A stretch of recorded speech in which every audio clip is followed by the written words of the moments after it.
Salutare, fraților! Astăzi vom răspunde la 10 întrebări diferite de data aceasta, așa că nu uitați să apăsați pe butonul de like, să vă abonați și să începem, fraților. Vizionare plăcută. 1. Ce îți place cel mai mult la tine? Mie îmi place respectul, fraților, pentru că sunt foarte educat și știu să respect oamenii, mai ales când trec pe stradă și văd o femeie bătrână, un om bătrân, îl salut, îl respect. Așa că. 2. Cum ai defini succesul? Eu l-aș defini misiune îndeplinită, fraților. Așa. 3. Ce te face fericit? Pe mine mă face fericit, fraților, când îmi face mama un cadou care mi l-am dorit eu. Mă face cel mai fericit. 4.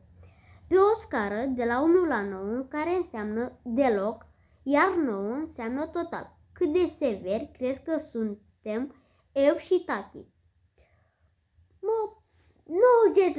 90%, cam așa. 90%. 5. Care ar fi activitatea în care ai vrea să-ți oferi mai multă libertate? Nu este o activitate, pentru că am libertate. Merg cu mama, merg și singur, mă lasă mama să merg și tata, așa că n-am ce să zic, că am libertate. 6. Ce nu ți-a plăcut azi la școală și de ce? Astăzi nu mi-a plăcut la școală un comportament al unui coleg, frate. Nu-mi place comportamentul colegului meu. Așa că asta e. Nu mi-a plăcut astăzi. Mie nu-mi place comportamentul colegului meu, care nu vorbesc cu el așa. 7. Care este profesorul tău preferat? Profesorul meu preferat este de limba română, este profesor, așa că este profesorul meu preferat. 8. Cum ți-ar plăcea să poarte ideal cu tine profesorul? Profesorul ideal cu tine.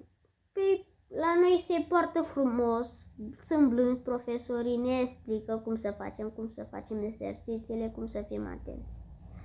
Așa că treci mai departe, fraților. 9. Dacă ai putea să stabilești tu asta, la ce oră ți-ar plăcea să vină acasă de la serviciu? Ce aș face împreună?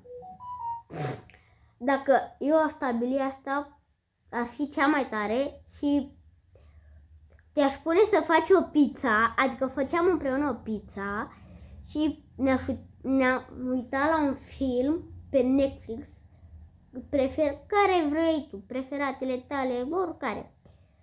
Și ultima întrebare, fraților, așa că, 10. Cum te simți când mergi cu mine pe stradă? Eu mă simt foarte bine când merg o persoană pe stradă,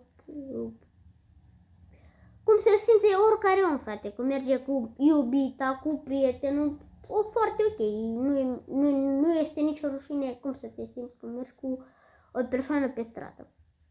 Cam atât a fost cu întrebările, fraților, sper că v-a plăcut întrebările astea și cum am răspuns. Scrieți comentarii și voi sinceritatea voastră, nu uitați să apăsați pe butonașul de like și să vă abonați. Eu am fost Mario, așa că revenim cu videoclipuri noi. Pa, pa!